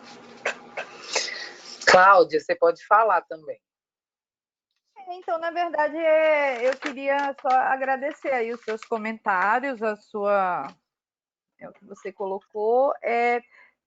Na verdade, assim, eu não acho que a questão do anti-TNF seja só pelo número de pacientes, né? Porque a gente fez essa análise ajustada para tirar esse fator de confusão e realmente, estatisticamente, o anti-TNF tem essa associação. É como eu falei, né? O número de pacientes é grande, né? Não é uma amostra pequena, é uma amostra considerável, e deu para separar anti-TNF do não anti-TNF, e realmente quem toma outra classe não mostra esse efeito protetor. Mas é como eu estou dizendo, talvez quando essa amostra crescer mais, a gente fizer as outras análises, talvez isso desapareça ou não, né? Isso, eu sempre gosto de dizer assim, que a estatística é matemática, né? A gente está lidando com números, né? E isso é preciso ser levado em consideração na hora que eu vou tomar uma decisão, até baseada em evidência, como a Aninha gosta de falar, tá? Os estudos, eles são, apesar de trabalharem com populações que teoricamente são parecidas, doenças reumáticas, mas eles fizeram de formas diferentes, os desenhos são diferentes. Então, um grupo foi feito baseado no paciente que já estava internado, o outro era baseado num grupo de pacientes que não tinha nada e foi testado o Covid. E o nosso é baseado no paciente que vem dizendo que teve Covid e a gente inclui, então também pode ter um viés de inclusão. Então, tudo isso tem que ser levado em consideração, tá? Mas, e a questão aí dos óbitos, eu tenho uma opinião de que a gente subestima um pouco os óbitos no paciente com doença reumática, sabe? E eu acho que a gente tem que ficar atento para isso, de que não é tão benigno assim nos nossos pacientes. Ele pode ter um desfecho um pouco pior, principalmente esses que usam uma imunossupressão mais pesada. Mas também, de novo, é ainda tudo muito preliminar, né? Tem que ser colocado como discussão. Marcelo, Cláudia e Ana Carla, eu olhei aqui no chat e não tinha nenhuma pergunta. Alguém que está assistindo quer fazer alguma pergunta, alguma observação sobre o que a gente comentou aqui?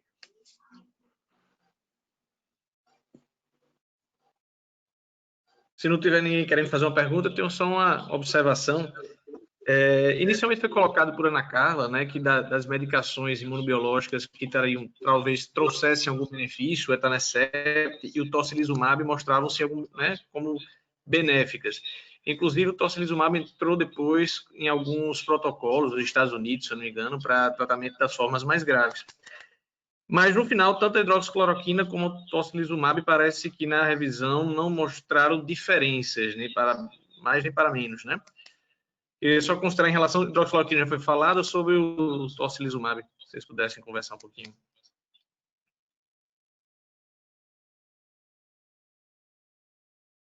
Aninha? Pronto.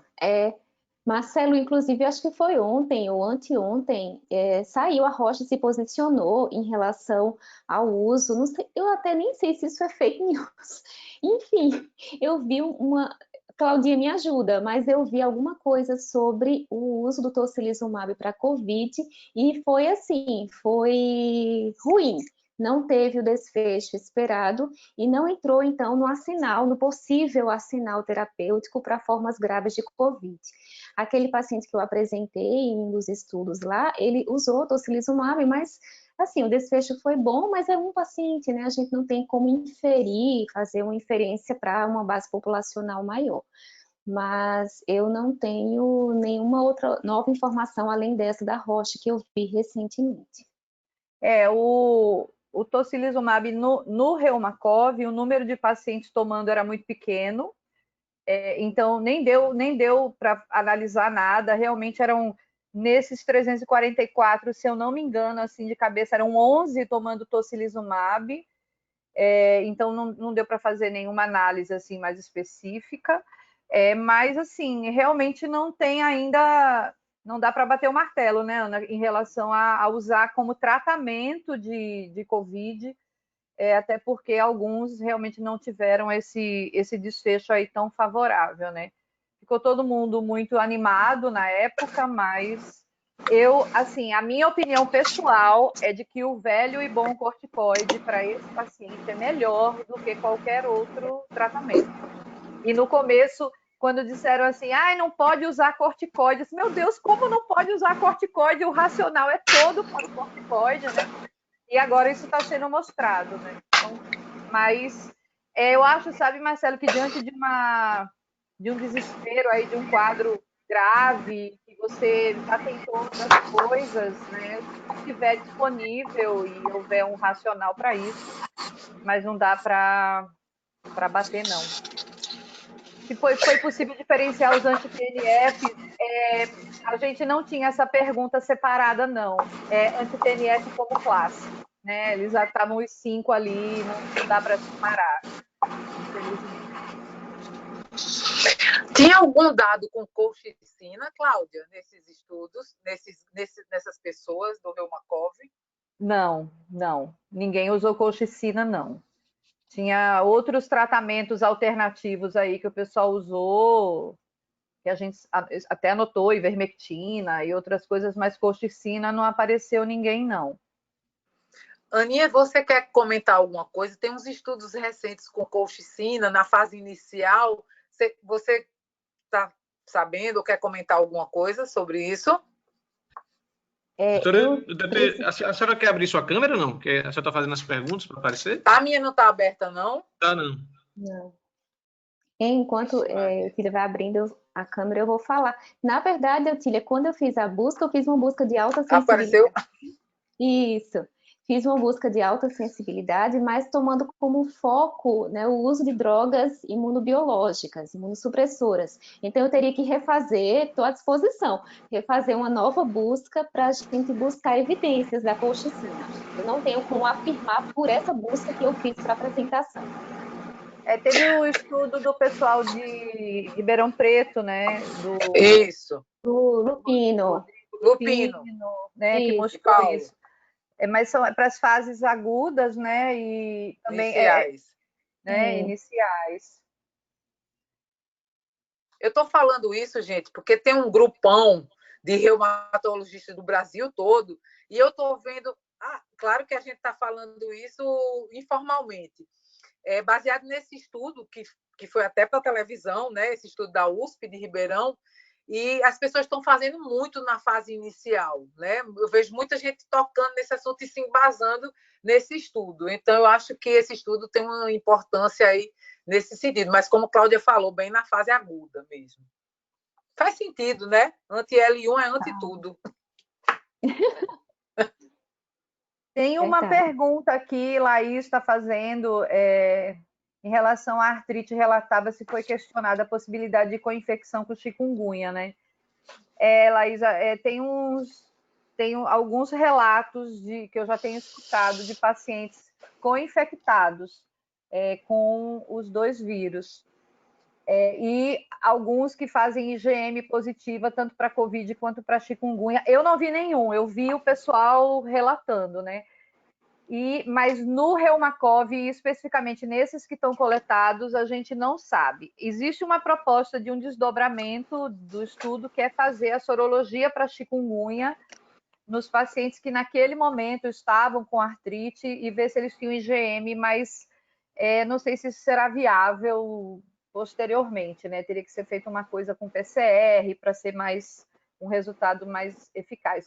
Mas faz todo sentido pensar nisso nesse momento que a chikungunya está voltando e você pode ter os dois vírus no mesmo paciente. Deixa eu dar um spoiler. Tem um pessoal... Vou dar um spoiler bem rápido. Tem um pessoal que trabalha comigo lá na pós-graduação da saúde baseada em evidência, que já foi aprovado para publicação, já foi aceito pela São Paulo Medical Journal. Eles vão publicar uma revisão sistemática sobre co-infecção de Covid e arboviroses. Então, eu não posso dar mais spoiler aqui. Só isso, Aninha, você vai dar. Vão ter evidências. Vão ter mais evidências para a gente responder essas perguntas, né? Oi, meninas, é Daniele. Queria dar parabéns pela... Oi, Dani. Não sei se vocês estão me ouvindo. Eu queria lhe ver. Peraí, mas não estou tão bem quanto vocês, mas vou ligar a câmera.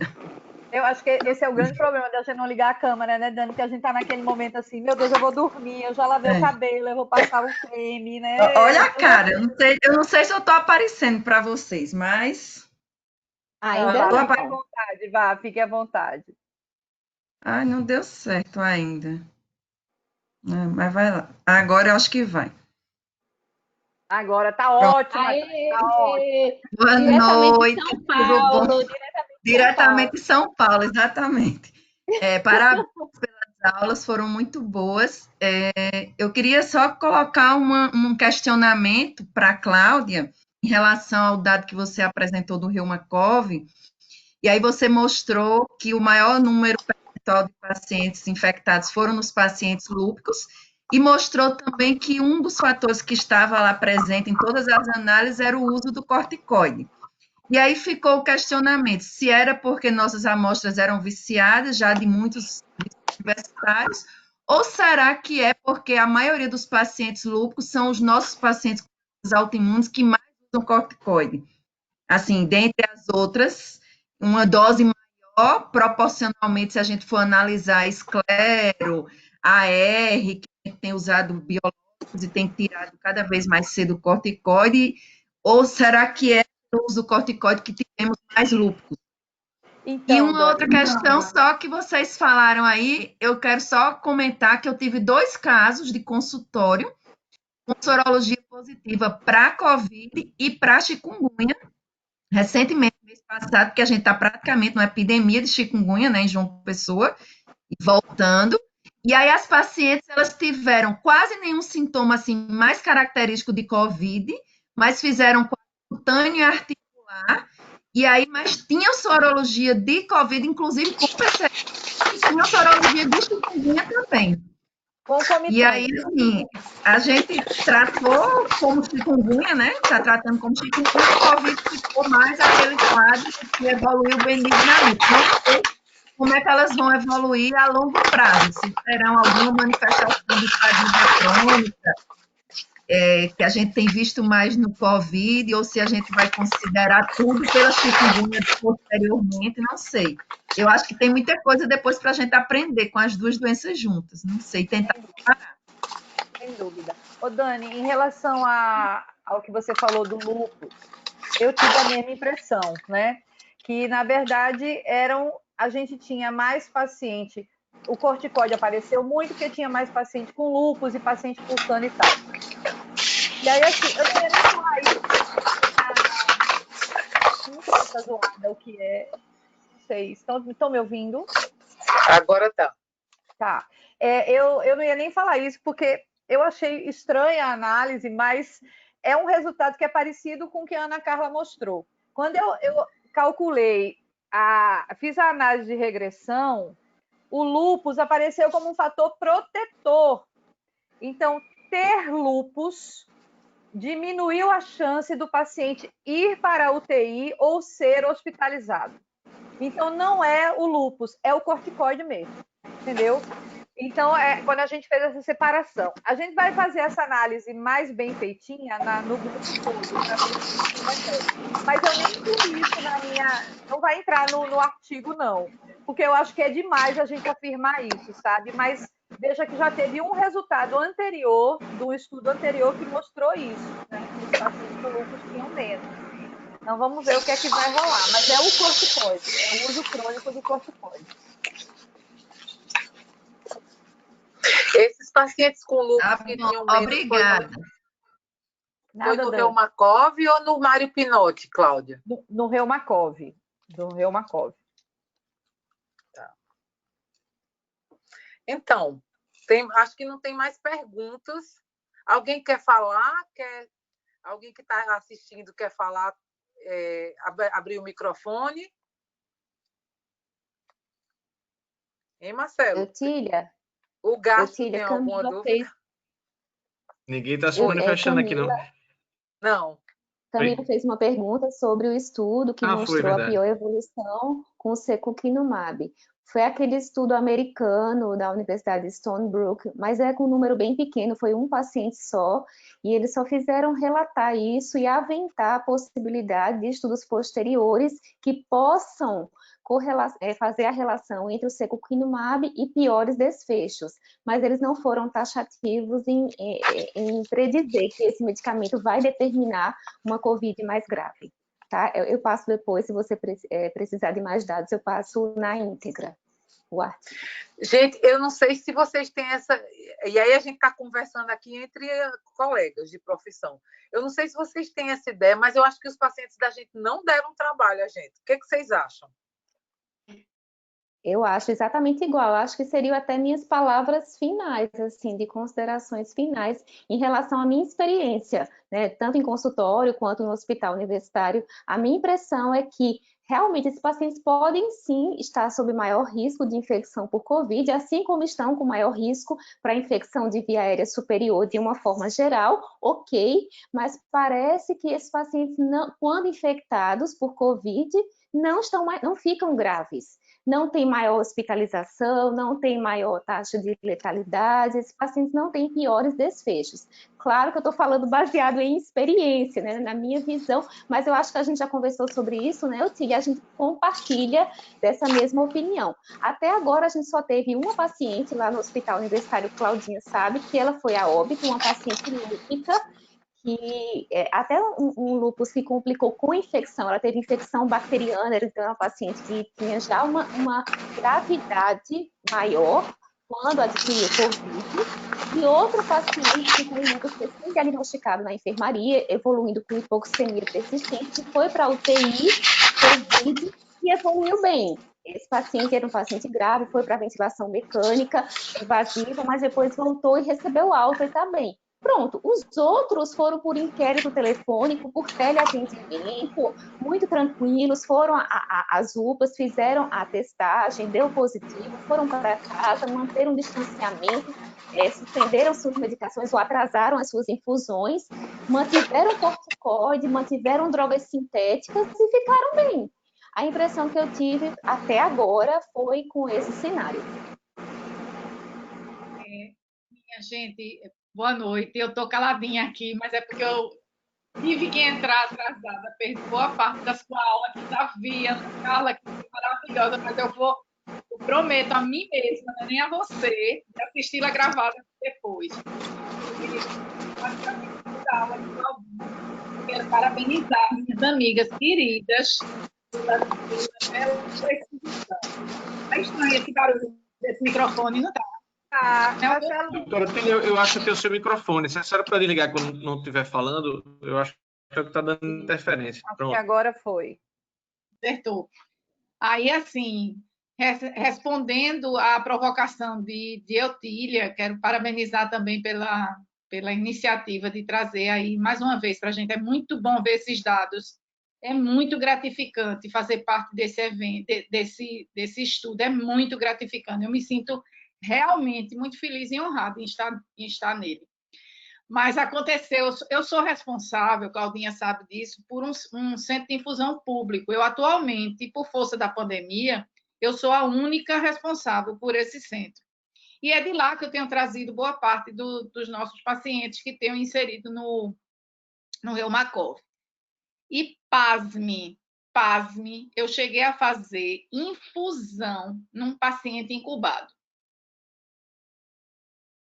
Apesar desse paciente ser exaustivamente, quando eu digo exaustivamente, minha gente, sou eu que marco esses pacientes, sou eu que faço o contato prévio, sou eu que agendo, eles têm todos, são quase 200 pacientes, eles todos têm meu WhatsApp. Então, eu já mando a mensagem para confirmação do dia da infusão, eu já coloco na mensagem que, em caso de gripe, dor de garganta, falta de ar, tosse ou febre, avise com antecedência, pois, a despeito de tudo isso, uma paciente fez infliximab incubada. Acreditam nisso? Eu quase tenho uma coisa, e mesmo com esse acesso que ela dispõe a mim, ela não me ligou depois. Como eu fiquei sabendo? Porque na segunda infusão eu fui perguntar: a senhora não tem ninguém? Eu procurando os controles, né? Para poder parear. A senhora não tem ninguém que tenha tido Covid, não? Doutora, eu tive. Ela deitada na maca para fazer a infusão.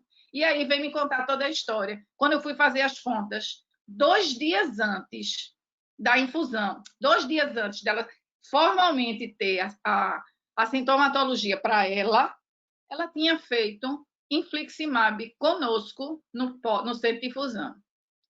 E essa paciente passou batida, gente. Batida que eu digo assim, para ela e para a gente.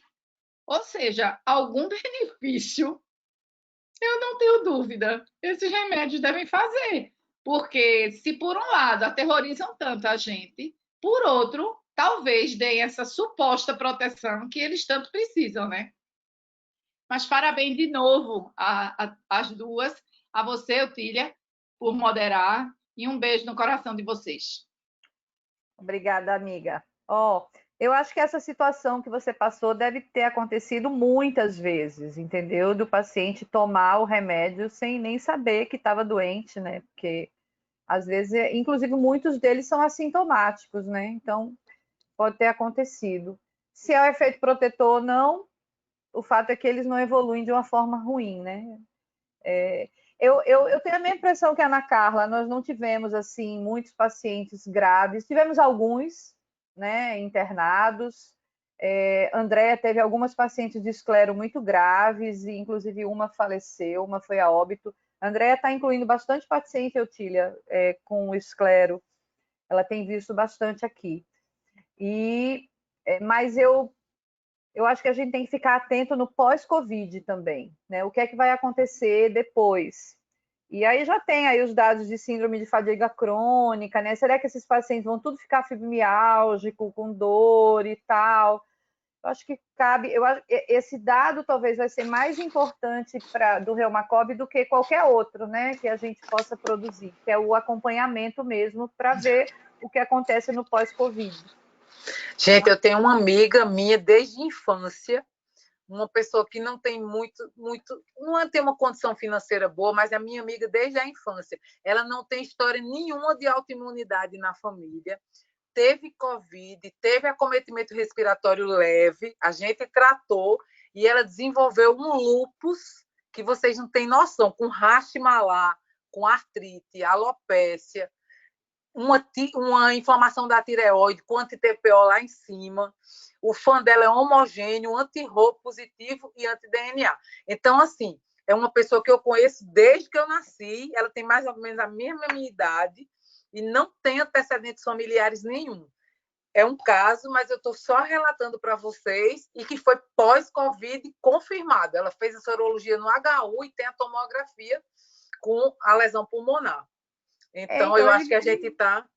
Funciona como gatilho, né? Como qualquer outra infecção para doença autoimune, né? Quebra ali a tolerância e aí começa a ter doença, né? Acho que era uma predisposição, enfim. Eu acho que acontece como qualquer outra infecção, né?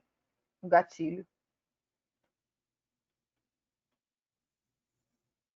Eu acho que tem que fazer o acompanhamento, sim, dessa coorte, é importante, né? Isso vai dar uma luz para a gente, não é um caso isolado ou outro.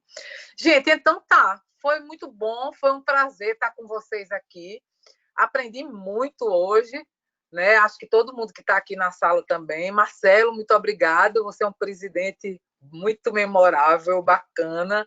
Cláudia, Ana Carla, foi um grande prazer, tá? E obrigada aí ao Instituto Autoimune por confiar na gente, nós quatro, e chamar a gente para a gente estar conversando aqui hoje. Então, um beijo para todo mundo e um beijo para todo mundo que está na sala, tá? Boa noite. Obrigado, Eutília, pelas palavras. Eu agradeço também aí o convite mais uma vez, o carinho todo e a atenção, e foi ótimo, foi muito boa a discussão, e que venham outras. Obrigada, Marcelo, e agradeço aí a você. Obrigado, doutora Cláudia. Obrigado, Ana Carla, e agradeço a todos os espectadores, né? Eu, como gastroenterologista, né, e trato pacientes que usam imunossupressor, também acho que foi muito importante. Eu vi que teve alguns dermatologistas também aqui na nossa aula, e eu sou membro do GDIB. Na verdade, a gente sempre rouba um pouquinho, né, da literatura dos reumatologistas para aplicar na nossa prática. Vocês, com um volume de imunobiológico de pacientes, ainda tem dificuldade de conseguir evidências mais robustas, imagine a gente. Então, a gente sempre está na cola de vocês. Agradecemos muito por isso. Então, boa noite a todos, né? Obrigada também, boa noite. Obrigada à audiência, às amigas, a Marcelo, a doutor Carlos Brito, ao Autoimune como um todo, sempre pelo acolhimento, e foi excelente. Muito obrigada. Boa noite, até os próximos eventos. Agradeço demais. Tchau. Obrigada. Tchau, tchau. Tchau, tchau. Boa noite. Tchau, tchau.